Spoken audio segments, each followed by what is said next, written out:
তোমরা যারা এখানে স্যামসাংয়ের মোবাইল ইউজ করো তাদের মোবাইলে তোমরা ডেভেলপার সেটিং ইনেবল করতে চাও, কিন্তু এই সেটিংটা কীভাবে ইনেবল করে এটার ব্যাপারে তোমার কোনো আইডিয়া নেই, তাহলে আজকের এই ভিডিওতে বলে দেবো এই সেটিংটা তোমরা নিজেদের মোবাইলে ইনেবল করবে কীভাবে। এর জন্য বন্ধুরা তোমরা তোমাদের নোটিফিকেশন বারটা রয়েছে এটা স্ক্রল ডাউন করো, সেটিংয়ের অপশানে একটা ট্যাপ দিয়ে দাও, এইখানে স্ক্রল ডাউন করে একদম নিচের দিকে চলে আসো, এইখানে একটা অপশন পেয়ে যাবে অ্যাবাউট ফোন বলে একটা অপশন পেয়ে যাবে। এই অপশনের উপরে একটা ছোট্ট ট্যাপ দিয়ে দেবে। অ্যাবাউট ফোনের উপরে ট্যাপ দেওয়ার পর এইরকম ইন্টারফেস খুলে থাকবে। দেখো এখানে একটা অপশন পেয়ে যাবে সফটওয়্যার ইনফরমেশন, যেটা আমি মার্ক করে দিয়েছি। এই সফটওয়্যার ইনফরমেশনের উপরে একটা ট্যাপ দেবে।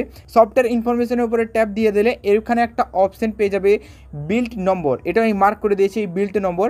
তো বিল্ড নম্বরের উপরে 7 বার ট্যাপ দেবে, যেমন আমি এখানে দিচ্ছি 1 2 3 4 5 6 7। দেখো এখানে দেওয়ার সাথে সাথে কিন্তু এখানে আমার পিনটা চাইবে। এবার তোমার নিশ্চয়ই স্ক্রিন ব্লার হয়ে গেছে, কারণ আমার এখানে পিন চাইছে ডেভেলপের অপশনটা এনেবল করার জন্য। তো চলো এখানে পিনটা দিয়ে দিই। আমার যে পিনটা রয়েছে সেই পিনটা আমি এখানে দিয়ে দেবো।